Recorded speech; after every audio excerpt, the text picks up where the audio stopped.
The northern sea roared like a living thing that night, cold, black, and merciless. Rorik stood at the prow of his longship, eyes locked on the flames licking the horizon. The raid had gone as planned, too easily. The monastery burned behind them, golden and pitiful, spilling smoke into the mist. His men sang their victory songs, their laughter harsh against the wind. But Rorik didn't join them.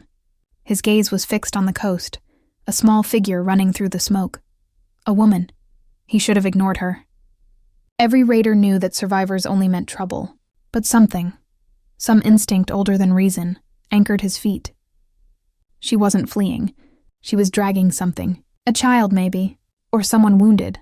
The flames swallowed her shape, but Rorik saw enough to make a choice that defied every law he'd lived by. He leapt from the ship into waist-deep water. The cold hit him like steel. The men shouted, laughing at their war chief's madness, but Rorik didn't care. He slogged through the shallows, fire reflecting off the iron of his armor, his axe heavy at his side. When he reached the shore, the smoke was so thick he had to cover his mouth with his cloak. Then he found her. She stood beside a fallen man, her hands raw and red from trying to move him. The man's chest was still. Her hair, dark gold, tangled with soot, fell across her face. She turned at the sound of Rorik's boots crunching over debris, and for a moment, he froze. Not because she was beautiful, though she was, but because she looked at him without fear. "You've killed everyone," she said, her voice hoarse, eyes blazing like embers. "Are you proud?" Rorik said nothing. He'd been cursed and begged before, but never challenged.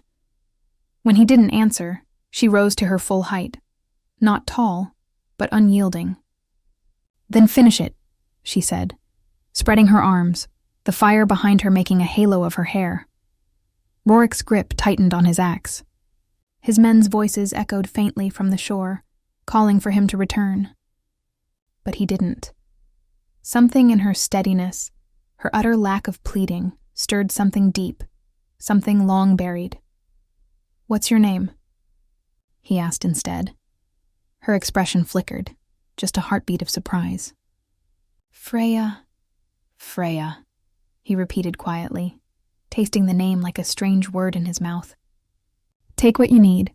The dead don't need their homes." "I already lost mine," she snapped. "You made sure of that." He should have left then. Should have walked back into the sea, boarded his ship, and never thought of her again. But he didn't move. He only watched as she knelt beside the man again, her brother, judging by their likeness, and covered his face with a torn cloak. When she was done, she stood again, eyes wet but unbroken. "Why did you come back?" Rorik didn't have an answer he could name.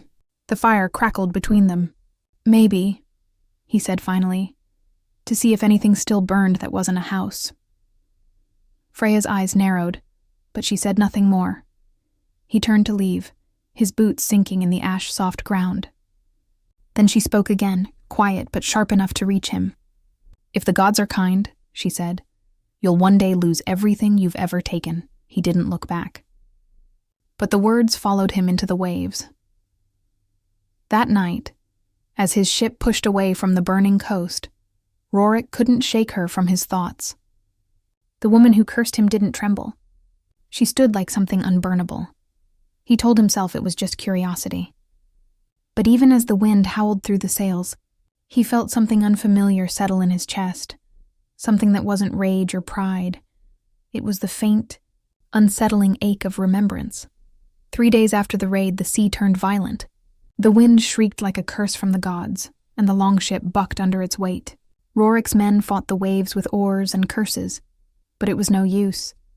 The storm had claimed them. By dawn, they'd lost one ship and half their supplies. The sea spat them toward the rocky shores of the very land they'd raided, the place they thought they'd left behind. The gods had a cruel sense of humor. Rorik stood at the helm, soaked and grim. When they made landfall, his men scrambled to drag the ship ashore, exhausted and furious. But before any could speak, Rorik's gaze fixed on the figure standing by the cliffs. Freya.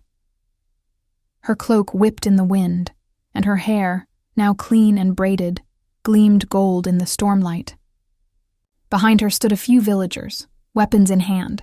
Makeshift spears, axes, even a hoe or two. Nothing that could stop men like Rorik's warriors. He cursed under his breath. The gods weren't laughing.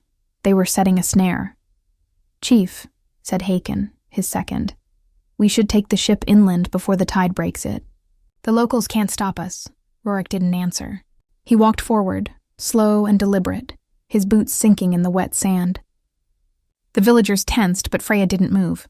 She watched him with the same look she had the night of the fire, part hatred, part disbelief that he still drew breath. "You again," she said when he stopped a few feet away. "You're far from your ashes," he said.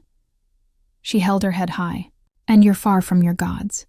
Did the sea spit you back because even it couldn't stand you?" Hakan barked a laugh. "She's got teeth, this one." Rorik shot him a look that silenced him instantly. "We need shelter," he said flatly, turning back to Freya. "Food, too. We'll trade. You'll take," she said. "That's all you know." Something flickered in his eyes then, something sharp and weary. "If I wanted to take, I wouldn't be asking," the villagers murmured among themselves.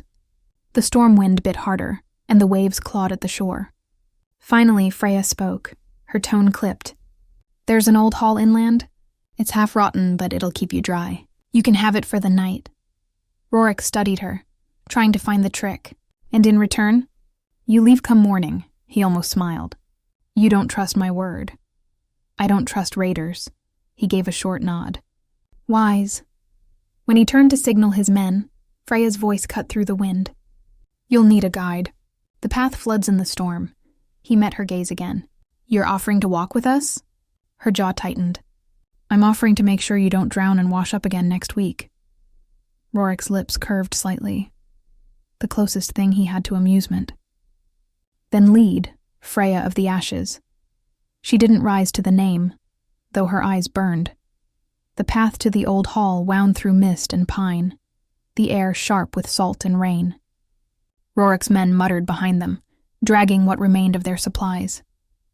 Freya walked ahead, her cloak soaked, her steps steady.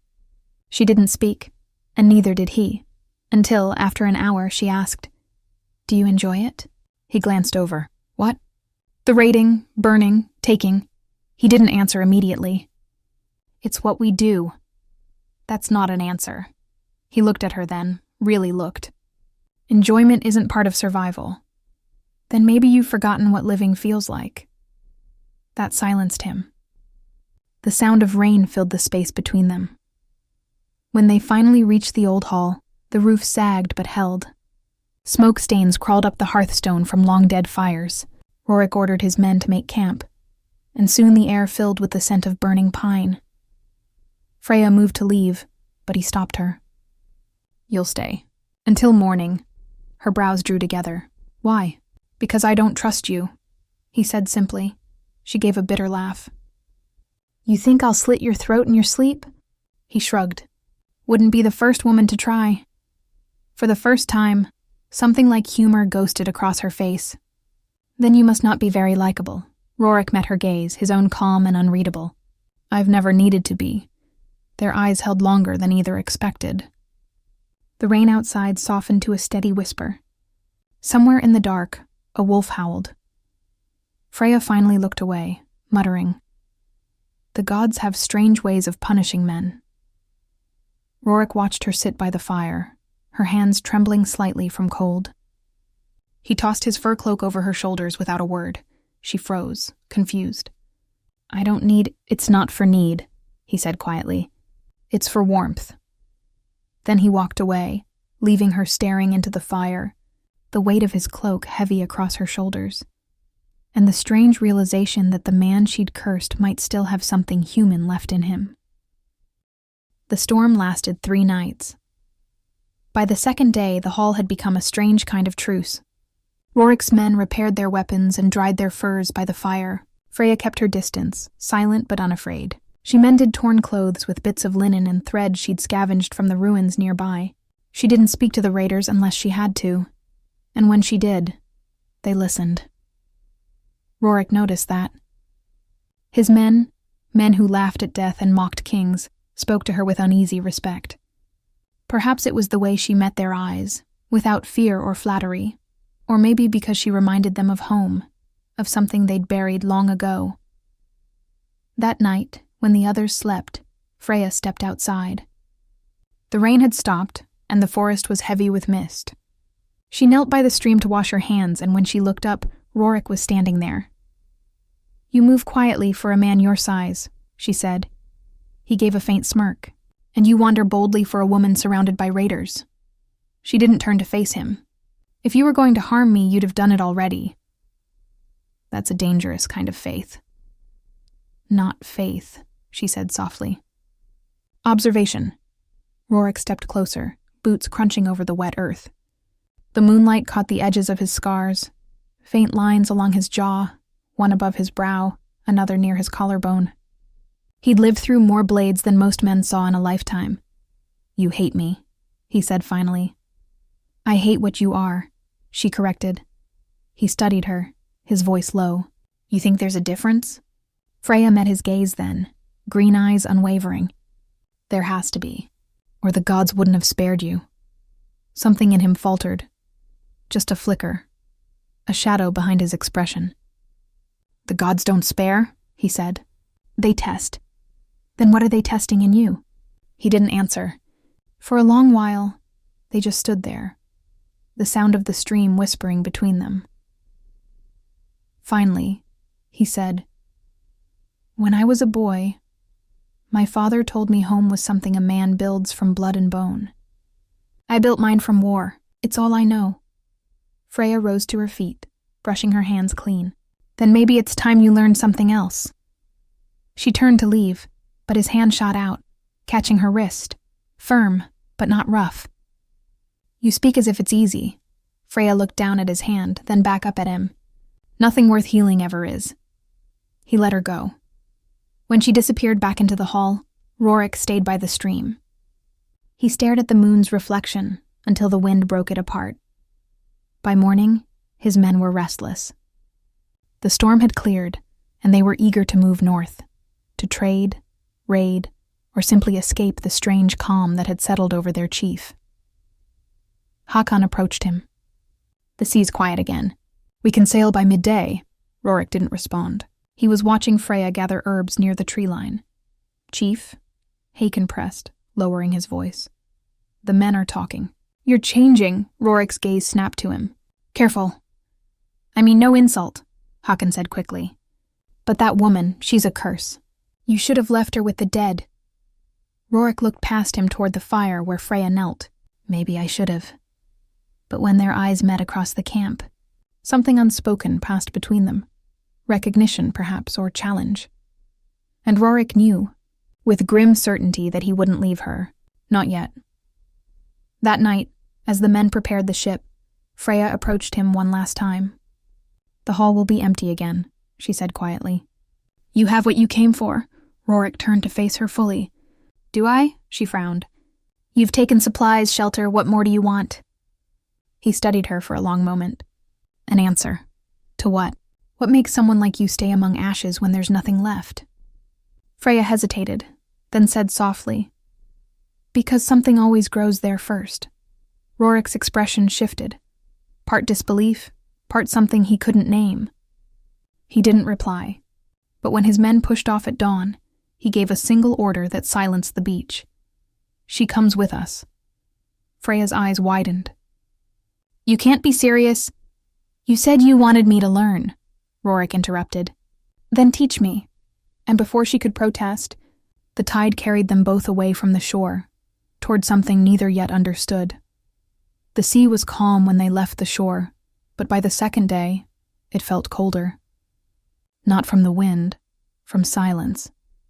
Rorik's men watched Freya like she was a curse stitched in mortal skin. Some whispered that she'd called the storm that wrecked them. Others swore she'd bewitched their chief. Rorik didn't answer any of it. He only kept her close, not out of trust, but instinct, a feeling he couldn't name. Freya sat near the stern, cloak drawn tight. The ocean spread endlessly around them, a gray mirror swallowing sky. She hadn't spoken to Rorik since they left the hull, but her eyes, always sharp, saw how he avoided sleep, how his jaw tightened every time thunder rumbled beyond the horizon. When dusk fell, she finally broke the silence. "You don't fear the sea, but you don't rest on it either." He didn't look at her. "The sea doesn't rest for anyone. Or maybe you just don't know how." Rorik glanced at her then, just once, and said nothing. That night, as the ship drifted near an unfamiliar shore, the watchman shouted, "Smoke!" To the west, they turned their heads. A column of black rose from the forested coastline. Rorik gave the order to land. By the time they reached the sand, they saw what the smoke hid. A burning village. The scent of pine and ash hit first. Then the bodies. "Not our doing," Hakon muttered. "No," Rorik said, stepping past him. "Someone else's raid." Freya's hand covered her mouth. Her eyes glimmered in the firelight as she whispered, "They have women there." Without waiting, she ran toward the flames. "Freya," Rorik barked, following her through the smoke. She stumbled to a ruined hut where a small child cried beside his mother's body. Freya knelt, pulling the child close. Her voice, gentle and trembling, soothed him in a language Rorik didn't know. When she looked up at him, her cheeks were streaked with ash and tears. "Help me," he hesitated. It wasn't a command he was used to hearing, or obeying, but something in her eyes stripped the word no from his tongue. He turned to his men. "Search the rest. Anyone alive, bring them." They moved quickly, dragging survivors out of collapsed huts. By night's end, a handful of villagers were huddled by the shore, half-burned, trembling, alive. Freya worked beside Rorik through the night, binding wounds, whispering comfort.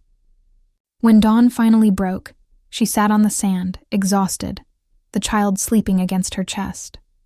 Rorik stood nearby, silent. The firelight had gone out of the world, leaving only gray and cold. "You saved them," he said finally. Her eyes lifted to him. "We did." He shook his head. "No, I only followed your voice." For the first time her expression softened. "Then maybe the gods are testing you after all." Rorik knelt before her, eyes level with hers. The cold morning wind tangled her hair, and he reached out, hesitating before brushing a strand away from her face. His calloused fingers lingered for a heartbeat too long. She didn't flinch. But before the moment could deepen, Hakon's voice cut through the dawn. "Chief, riders!" They turned. Dark figures were descending from the hills. Men in iron and fur, not Rorik's, not friendly. The ones who had burned the village. Rorik rose instantly. "Get the survivors to the ship." He drew his axe, the metal gleaming dull in the gray light. Freya's heart hammered as she watched him stride forward, every movement precise, deadly, certain. When the first rider reached the shore, Rorik met him head-on. The clash of steel shattered the morning quiet. Freya shielded the child, forcing herself not to look away as Rorik fought. Not like a man, but like a storm reborn. When it was done, the sand was red. The riders lay broken. Rorik stood amid them, chest heaving, blood splattered across his jaw. His men cheered, but he didn't move. His gaze found Freya through the smoke and wind. And for the first time, she saw it. The weariness behind the warrior. That night they sailed again, the rescued villagers sleeping below deck. Rorik leaned on the railing, staring at the stars. Freya joined him quietly. "You could have left them," she said. "I could have," he replied. "Then why didn't you?" Rorik looked at her, his voice low. "Because I didn't want to see you look at me like a monster again." Freya said nothing. But when the wind shifted, she reached out, and her hand brushed his, lightly, barely, enough. And for the first time, Rorik didn't pull away. The sea was kind to them for 3 days. Too kind. The wind stayed low, the waves soft, a silence that felt wrong after so much blood. Rorik barely slept, though his men said the gods were smiling on them at last. He didn't believe in smiles from gods, not for men like him. Freya stayed below deck most of the time, tending to the wounded villagers. The child she'd saved rarely left her side. Sometimes Rorik caught her humming to him, soft, mournful songs in a tongue he didn't know. Songs that sounded older than any saga he'd heard. When she came to the deck that night, the moon was pale and cold. its light like frost on the waves. "You haven't eaten," she said. Rorik didn't turn. "Neither have you." "I don't need much." He glanced at her then. "You're human. You bleed, you tire. Don't pretend otherwise." Freya's lips curved faintly. "And you're what then, Rorik of the North? The crow who doesn't bleed?" He looked at her, jaw tight. "I've lost enough to learn how not to." She stepped closer, her cloak brushing his arm. "That's not strength," she murmured. "That's decay." For a long time he said nothing. Only the waves filled the space between them. The sound of something too vast to ever be still. Finally he spoke, voice low. "The last village I spared turned on us a season later. They sold my men to slavers for salt and silver. I told myself mercy was weakness. But when you asked for it, I couldn't refuse." Freya studied him quietly. "Then maybe mercy isn't weakness. Maybe it's what's left of you." Her words cut deep. Not because they were cruel, but because they weren't. He met her gaze, and the world seemed to shrink to that one point between them. Her calm. His storm. A shout broke it apart. "Chief! Sails to the north!" Rorik turned sharply. 2 black ships cutting fast through the water. No banners, no mercy. Raiders. "Get the villagers below," Rorik ordered. Now the crew scrambled. Freya grabbed the child and ducked behind the barrels as Rorik took his place at the bow, axe in hand. The men tightened formation, bracing for impact. The enemy ship struck first. Hooks and ropes bit into the hull. The sound of steel met the roar of men, chaos on wood and water. Rorik moved through it like shadow and thunder, striking down every man who came near Freya, but one raider slipped through. A blade caught Rorik's arm. He grunted, spinning too late to stop the man lunging at her. Freya reacted first. She raised her hand, and the air around her seemed to bend. The raider froze mid-step, eyes wide, before his body collapsed like sand. The world went still. The sea itself seemed to hold its breath. Rorik stared. "What did you do?" Freya's chest rose and fell. "What I had to." His men backed away, whispers starting. "Witch! Witch! Witch!" Rorik stepped between her and them. "Enough," Hakon frowned. "She's not one of us, Rorik. You saw it." "I did," Rorik said, voice iron. "And she saved your lives. Remember that." Silence. No one argued again. When night came, Freya sat alone near the bow, staring at her hands like they were cursed things. Rorik approached, his arm bandaged. "You used magic," she nodded. "And now you'll fear me too." "I already did," he said quietly. "But not for that." She looked up, confusion flickering in her eyes. He went on. "You make me remember what I tried to forget, what it means to care whether someone lives or dies." Freya's lips parted, but no words came. The sea murmured between them, soft and endless. For a moment, Rorik reached for her, his hand almost finding hers again. Almost. Then the ship creaked, and the child cried below deck. Freya turned away first. The moment was gone, but not lost. The sea carried them north, into colder waters. Ice began to form along the ship's edge, glittering like shards of glass. Every breath turned to mist. The further they sailed, the quieter the men became. Freya felt it, the change. Not just in the weather, but in them. The way they looked at her now wasn't the same. Before it had been suspicion. Now it was fear. Rorik noticed too. He stood at the bow, scanning the horizon, his voice low when he finally spoke. "They think you'll curse them." She didn't deny it. "Maybe I already have." He turned to her, his blue eyes cold and steady. "If you had, they'd be dead by now."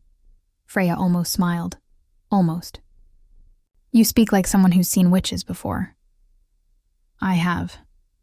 He paused, the words rough. "One of them burned my brother alive." The silence that followed was heavy enough to crush the wind. Freya's hand trembled slightly before she pulled it back into her cloak. "Then you should have killed me when you had the chance." Rorik looked at her for a long moment. Then he said, "I've killed many things that deserved it. You're not one of them." That night, the temperature dropped further. The ship creaked, weighed down by frost. Rorik's men huddled by the fire, whispering prayers.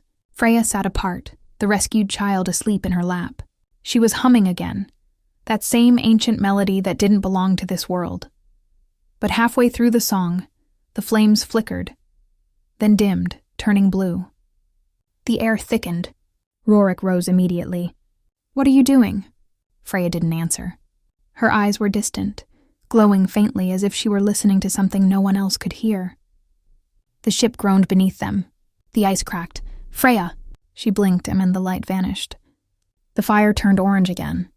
The men murmured prayers under their breath, some making warding signs. Rorik strode toward her, voice low, controlled. "What was that?" Her expression was unreadable. "The sea spoke. The sea," he repeated, tone hard. "It remembers what was lost here," she said quietly. "It remembers your brother." Rorik froze. The deck seemed to tilt beneath his feet. "You don't know anything about him." Freya's gaze lifted to his, calm and sad. "I do now." For a moment he looked ready to strike, not out of hatred but out of fear. But then she reached into her cloak and pulled out something small, a silver ring, worn and blackened by salt. Rorik stared. "Where did you get that?" "It washed onto the deck while you slept," she whispered. "He wanted you to find it." The air between them pulsed, a mix of grief, rage, and something softer neither could name. Rorik reached for the ring with shaking hands, closing his fist around it. His voice cracked when he spoke. "He wasn't meant to die like that." Freya's reply was barely a whisper. "No one is." The next morning, land appeared, a white cliff rising from the fog. Hakon approached Rorik. "We're near the northern temple. If she's what we think she is, the priests will know what to do." Rorik didn't answer. His eyes were on Freya, who stood by the railing, hair whipping in the wind. She looked smaller now, lonelier. But when she turned toward him, the look she gave was calm. "You'll hand me over, won't you?" He wanted to say yes. He needed to, but his throat burned when he tried. Finally he said, "I don't know."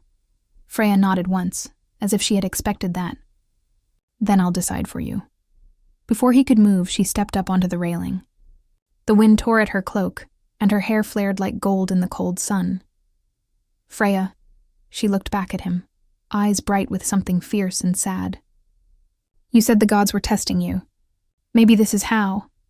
And then she jumped, straight into the freezing sea. Rorik shouted her name, but she was gone before the echo faded. He didn't think, didn't breathe. He leapt in after her, the water biting like knives. The world went dark and silent. For a heartbeat he saw nothing. Then odd faintly, a glow beneath the waves. Freya, sinking, her hair floating around her like a halo of fire and gold. He swam toward her, grabbed her arm, pulled her back toward the surface. When they broke through, he gasped, clutching her to him as if the sea itself might drag her back. She coughed, shivering, but her eyes were open, still glowing faintly. "You should have let me go," she whispered. Rorik pressed his forehead to hers, his breath ragged. "Not in this life." And for the first time, she let herself believe him. They reached land by nightfall. The cliffs loomed high above, white as bone, and the forest beyond was silent. No birds, no wind, just snow whispering underfoot. Rorik carried Freya in his arms, her cloak dripping, her skin pale as frost. The men followed in uneasy silence. No one dared speak, not even Hakon. Something in the air felt sacred and wrong at once. At the edge of the trees stood an ancient ruin, half-buried pillars carved with runes older than any kingdom. The northern temple, once built for gods long forgotten, now swallowed by ice and time. Rorik pushed through the doors, their hinges moaning. Inside, moonlight fell through cracks in the roof, scattering across the floor like shattered glass. He laid Freya on an altar of stone. Her breathing was shallow. Her lips trembled as she whispered, "You shouldn't have followed me." "You keep saying that," he muttered, tearing a strip from his cloak to wrap her hands. "And I keep ignoring it." She gave a faint, tired smile. "Then maybe you were meant to." When his men entered, he turned on them sharply. "Get out, all of you." They hesitated, but one look from him sent them back into the cold. Only Hakon lingered. "She's not human, Rorik. Whatever she is, she's not one of us. I know, Rorik said quietly. But she's mine to protect. Hakon's jaw clenched. He left without another word. The fire Rorik built flickered weakly, barely touching the chill. Freya stirred, eyes opening just enough for the light to catch them. Still faintly glowing, sea green with something unearthly. I didn't mean to show you, she whispered. The sea listens to me. It always has. I was born from it. Not like a woman is born, but called, Rorik stared. A spirit? She shook her head. A bond. Between land and water. When your people began raiding, my kind began to drown them. But she swallowed. I stayed my hand. I wanted to see what kind of hearts could defy the sea. He sank beside her, voice low. And what did you find? Her gaze softened. One that still beats, even when the world tells him not to. Outside, the wind began to howl. Rorik rose, hand on his axe, as shadows moved beyond the temple walls. Hakon's voice rang out. They followed us. Riders, the ones who'd burned the village, came charging through the snow. Rorik turned back to Freya. Stay here. But she reached for his wrist, her touch cold as the sea. You can't win this one. He met her gaze and smiled, grim and sure. Watch me. The battle came fast and brutal. Steel clashed against steel, blood against snow. Rorik fought with a fury that seemed almost divine, every swing of his axe echoing through the frozen valley. But there were too many. His men fell one by one, their cries lost in the storm. Freya rose, trembling, her bare feet leaving no prints on the stone. She stepped into the open doorway, raised her hands, and the air changed. The snow lifted from the ground, swirling around her like a living thing. The storm bent to her will. Rorik looked back just in time to see her eyes blaze bright as the northern lights. Waves, real waves, rose out of the snow itself, crashing over the riders, dragging them into a flood that came from nowhere. Screams echoed, then silence. When it was done, the world was still again. Rorik stumbled forward, half broken, blood streaking his face. Freya, she swayed, the glow fading from her eyes. The sea always takes its due. He caught her before she fell. Her head rested against his chest, and she smiled weakly. Now you see what I am, Rorik's voice cracked. I don't care what you are. You should, she breathed. I can't stay. The tide will call me back. He held her tighter, shaking his head. Then I'll follow you into the sea itself. Freya lifted her hand, tracing his jaw with a trembling finger. You'd drown. Then so be it, he said. I'd rather drown with you than live without you. Her lips curved, tears mixing with melting snow.